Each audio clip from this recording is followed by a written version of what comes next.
আস্তে আস্তে আল্লাহর কাছে ভীষণ সন্তুষ্টি নিয়ে পৌঁছতে চাই যে আমি একটা ন্যূনতম ওই জীবনটা লিড করতে পারলাম, যে আমি একটা ইনসাফের হাসি নিয়ে আমি আমার আল্লাহর কাছে পৌঁছতে চাই। হায়াত মৌতের মালিক আল্লাহ, ন্যূনতম সিকিউরিটি নিয়ে চলাও হলো সুন্নাহ। কি কোনো রাজনীতিবিদের না বাসায় মৃত্যুটা হইতে পারে না, এটা কোনো ভালো মৃত্যু না। যিনি রাজনীতি করেন, যিনি লড়াই করেন, যিনি বিপ্লবী, যিনি সংগ্রামী, তার মৃত্যুটা হবে একটা সংগ্রামের মধ্য দিয়ে, একটা রাজপথে, একটা গ্লোরির মৃত্যু। আমি তো ভীষণভাবে প্রত্যাশা করি, আমি ছোটবেলা থেকে এই স্বপ্নটা দেখি, অনেক জায়গায় বলেছি, যে একটা তুমুল মিছিল হচ্ছে অন্যায়ের বিরুদ্ধে। সেই মিছিলের সামনে আমি আছি, কোনো একটা বুলেট এসে আমার বুকটা হয়তো বিদ্ধ করে দিয়েছে, এবং সেই মিছিলে আমি হাসতে হাসতে আমি শহীদ হয়ে গেছি।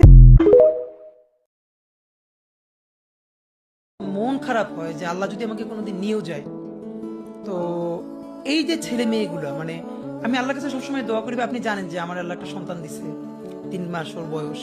তো পরশু আমার খুব কাছের বড় ভাই, উনি দেখেছি।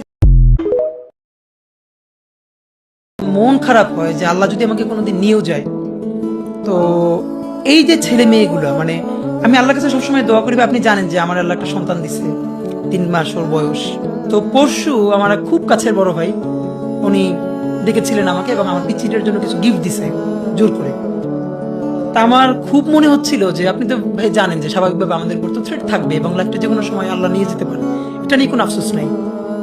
আমার বাচ্চাটা তো আমি 3 মাসে 30 মিনিটও কোলে নিতে পারি নাই। তো আমার ওয়াইফ খুব মাঝে মধ্যে আর কি মজা করে বাচ্চারে বলে যে ইনকিলাব মঞ্চের মুখপাত্র তোমার সাথে দেখা করতে আসছে। এই প্রথম মনে হলো কি যে আমি ভাইয়ারে বলি, ভাইয়া আল্লাহ যদি আমাকে নিয়ে যায়, আমার বাচ্চাটার দিকে একটু খেয়াল রেখে। তো এই কথাটা আমি বলতে পারি নাই।